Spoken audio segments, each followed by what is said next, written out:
স্বর্গপতি নিক্ষেপ করিলেন মাটি, ওই সুখ দুঃখ মাটির ধারায়। তাই বললেন প্রভু, এই অভিশাপ থেকে আমরা কবে মুক্তি পাবো? না, তার আগে বলো কেন কেন এই দেবীর সামনে নৃত্যের তাল ভঙ্গ করে আমাকে করলে অপমান? বলো। প্রভু, আমরা যখন নৃত্য করছিলাম তখন ওই দেবীর কাল দৃষ্টিতে তবে হই প্রভু। তাহলে কি আমি ভুল করলাম? দাদা, ওরে আমার স্বর্গের শ্রেষ্ঠ নর্তকী অনিরুদ্ধ ওরে আমার অভিশাপ তো কখনোই ব্যর্থ হবে না রে। তোমাদের অবশ্যই জন্ম করতে হবে ওরে ভক্ত ভুবন মাঝি। ভক্তা সদা মায়া জল করিয়ার স্থল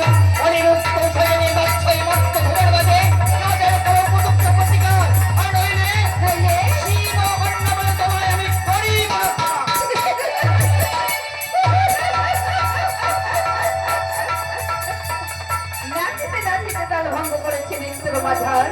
তাই তো অভিশাপ দাঁড়িয়েছে তাড়াতাড়ি।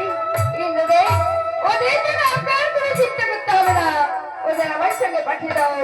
ভালো জায়গা দেখে মানুষ সকলে জন্মগ্রহণ করাবো, তুমি কোথায় তাদের জন্মগ্রহণ করাবে? অনুত্রকে জন্মগ্রহণ করাবো। চাম্পালি নগরে ঘর, যাদের পুত্র লক্ষিন্দর আর উষাকে? উষাকে জন্মগ্রহণ করাবো বাষ্যবাণীর ঘরে কন্যা বেহুলা রূপে, যাহাতে তারা সুখে শান্তিতে বসবাস করতে পারে, তার ব্যবস্থা আমি করবো ইন্দ্রদেব। অতীব দুঃখের সহিত তোমার প্রস্তাব আমি মেনে নিলাম পদ্মা। যাও যাও, তুমি আমার স্বর্গের শ্রেষ্ঠ নর্তকী অনিত্য উষা। প্রভু তুমি তোমরা গিয়ে জন্মগ্রহণ করো ওই মর্ত ভুবন মাঝে। তবে আমরা তাই করছি প্রভু। কিন্তু এই দেবীর চরণে রাখিও প্রণতি।